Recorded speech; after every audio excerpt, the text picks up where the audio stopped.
For those of you who think that the next speaker only started when he got a TV show called Politics Nation, let me give you just a brief biological sketch. He's a boy preacher, long time ago, long in this business, many civil rights marches.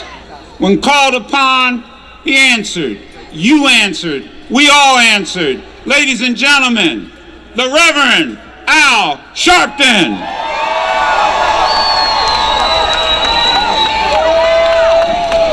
No justice. No justice. No justice. No justice. No justice. No justice. Hands up. Hands up. Hands up. Hands up. All right. We are here today because we must have this nation deal with the fact that just like 50 years ago, the states had taken a position to rob the human rights and civil rights of citizens with states' rights projected laws that disempowered federal law. We've seen in Ferguson, Missouri, we've seen in Staten Island, where state grand juries have suspended the right of due process. And we come to Washington to call on this Congress and national government to do what was done before. We need national legislation and intervention to save us from state grand juries that say it's all right to choke people even on tape and you won't bring them to court. It's all right to have prosecutors have private queries, and if we question them, we are starting trouble. We didn't shoot anybody. We didn't choke anybody. We don't come to Washington as shooters and chokers. We come as the shot and the choked, asking you to help deal with American citizens who can't breathe in their own communities. Oh, Reverend Al, y'all are dividers. Look at these thousands of people. They're black, they're white, they're young, they're old. This is what America looks like.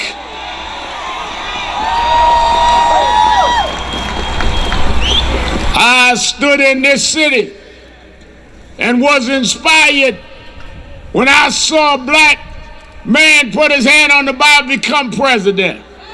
But I've also been inspired today when I see young white kids holding up signs saying Black Lives Matter.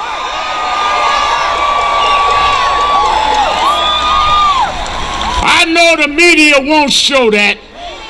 I know they'll say we only had 500 rather than the thousands. But I don't care how much you try to distort it, truth crushed to earth shall rise again. The people united will never be defeated. You can castigate the leaders.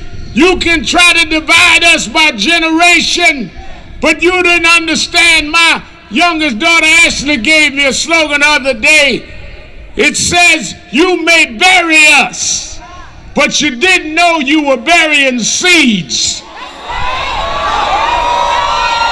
When you bury us, we sprout up and start blocking traffic.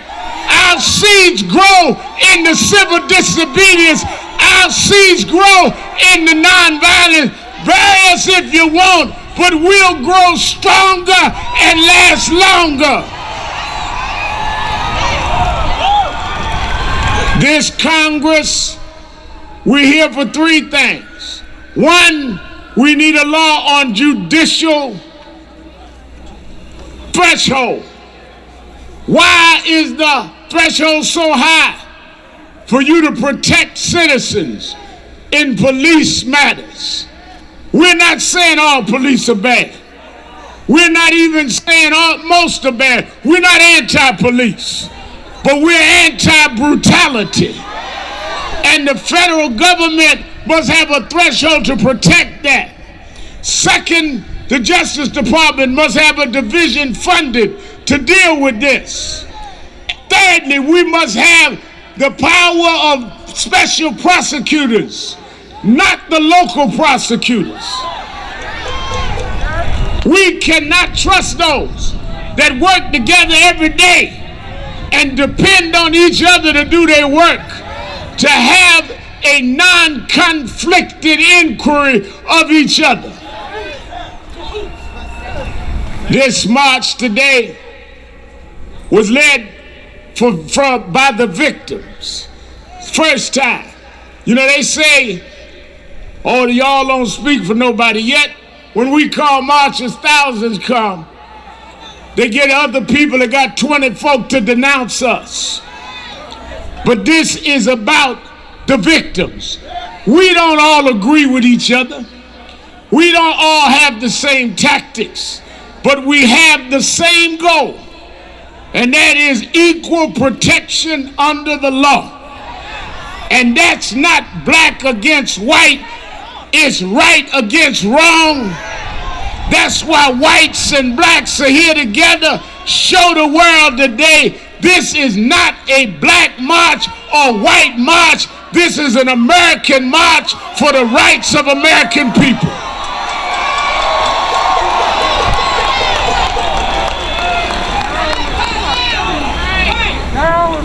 Let me say, there are those that want to act as though what we say are unreasonable. What is unreasonable about asking for a court case? What's unreasonable about asking for due process? What is unreasonable about asking for the Constitution to work for everybody? What is unreasonable about saying that Michael Brown and Tamir Rice and Eric Garner had rights too?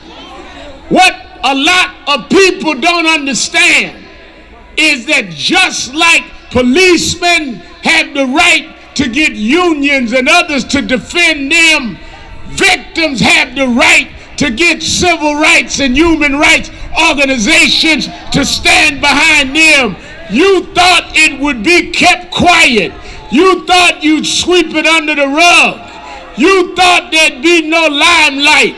But we're going to keep the light on Michael Brown, on Eric Garner, on Tamir Rice, on all of these victims, because the only way, I come out the hood, the only way you make roaches run is you got to cut the light on.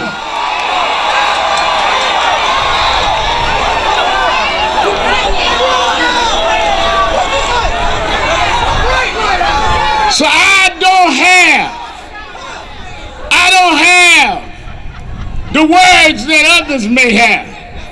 I don't have the polish that civil rights leaders before me had. I don't have the understanding of law that some of my brothers and sisters have. And some of you may be like me. You come up the rough side of the mountain. And when you come up the rough side, sometimes your legs get scarred and you might get a little mud on your clothes. But I come to Washington anyhow because God gave me a little light and I'm going to let it shine. I'm going to shine on Michael Brown. I'm going to shine on Eric Garner. God gave me my light. Let it shine. Let it shine. Let it shine. I want to bring to the stage Before we bring our closing speakers, I know it's cold, but God bless you for being here in the cold. Some of you rode all night long. Some of you got a long ride home. But we want to stand together. Let me bring to the platform first the mother and father and family of Michael Brown Jr., Ferguson, Missouri. Michael Brown Sr.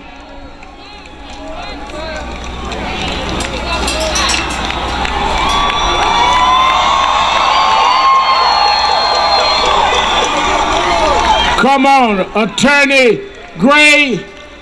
Where is my partner, the mother of Michael Brown Jr., Leslie McSpadden, the mother of Eric Garner, Miss Gwen Carr, the wife of Eric Garner, Esau Gardner, and her children, Emerald, Eric Jr., the mother of Tamir Rice, a 12-year-old young boy shot down in Cleveland, Ohio. His mother, Samaria, is here. Ms. Rice's sister, Robin, and daughters here. We're standing with them. The family of John Crawford, also shot with a toy gun in Ohio. Mother Teresa is here. Father of John Crawford is here. Family of Val DeHaven Jr. is here.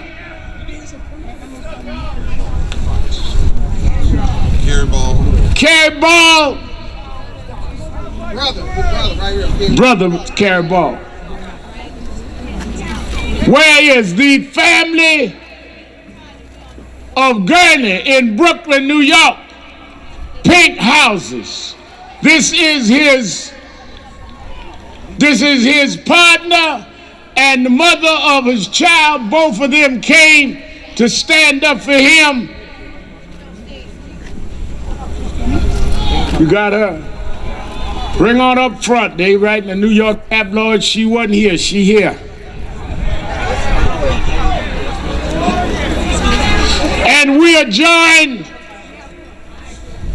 joined by the mother who has shown the regal bearing of suffering parents all over this country, the mother of Trayvon Martin, Sylvia Fulton, Sabrina Fulton, the mother of Amadou Diallo, Madam Katiatou Diallo.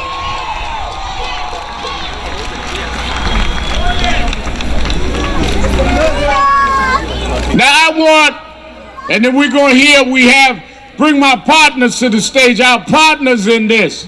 The national president of the National Urban League, Mark Morial. The president of the NAACP, Cornell Brooks. Head of National Black Civic Participation, Melanie Campbell. I want the families to thank you, give a brief word, then we're going to move and let the other speakers speak. This is not a revival. We're not going to be here all night. But we want to bring our message. So I want, as the family speak, to move on, because this stage ain't going to hold all this. Well, I lost a lot of weight, but y'all bring a lot up here. If I was my old weight, we'd already been down.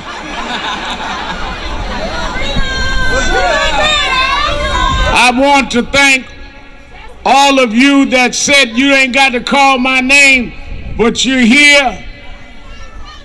Glad to see my homeboy who's putting this around the world, the legendary filmmaker Spike Lee, in the house.